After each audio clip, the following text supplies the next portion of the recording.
नमस्कार प्रिय मित्रों, स्वागत है आपका। मैं आचार्य अनूप त्रिपाठी और आप देख रहे हैं वेद वार्ता।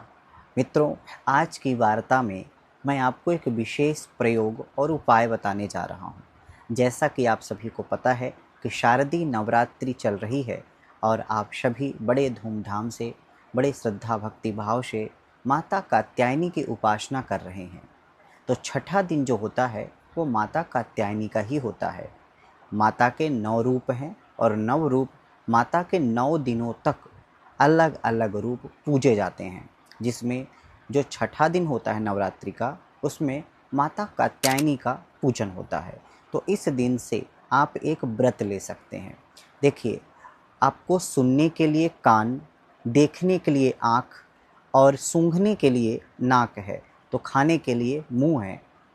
अलग अलग अंगों का अपना अलग अलग महत्व है हर कार्य के लिए। ऐसे ही आपके शरीर के अंदर, आपके शरीर में एक ऐसी जगह है जहाँ लक्ष्मी का वास होता है, और वहाँ अगर हम उसको जागृत कर लें, कोई विधि विधान से उसको थोड़ा सा एक्टिवेट कर लें, तो निश्चित रूप से हमारे जीवन में बहुत बदलाव आता है, बहुत परिवर्तन आता है। तो आज मैं आपको शरीर का वही अंग बताने जा रहा हूँ जहाँ आपको कुछ ना कुछ क्रियाओं के द्वारा उसको एक्टिवेट करना है।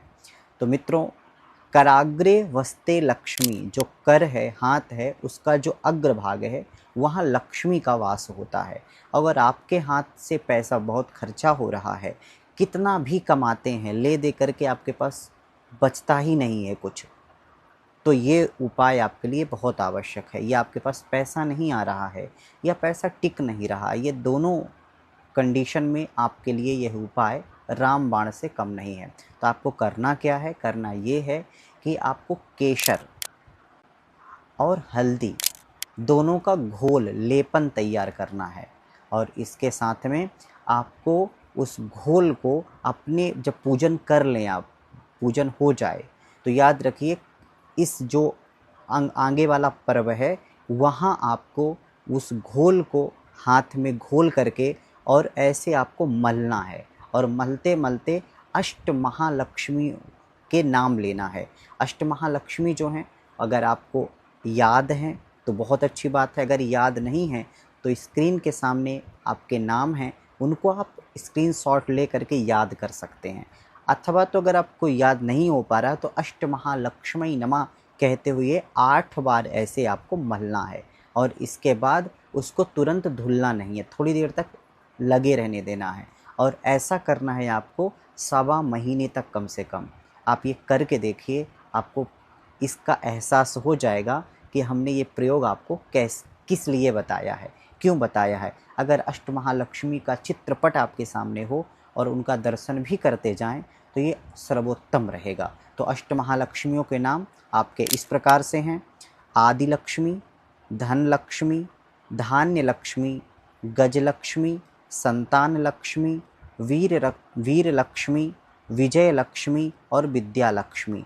इसमें सब में लक्ष्मी नमः लगा देना है। जैसे आदि लक्ष्मी नमः, धन लक्ष्मी नमः, धान्य लक्ष्मी नमः, गज लक्ष्मी नमः, संतान लक्ष्मी नमः, वीर लक्ष्मी नमः, विजय लक्ष्मी नमः और विद्या लक्ष्मी नमः। इस प्रकार से अगर आप ये विधि करेंगे तो ये शास्त्रोक्त विधि है, आपको इसमें बहुत आनंद आएगा और आपको एहसास होगा कि हम ये उपाय क्यों कर रहे हैं। तो आशा करते हैं समझ में आया होगा। तो चलिए, अभी के लिए बस इतना ही।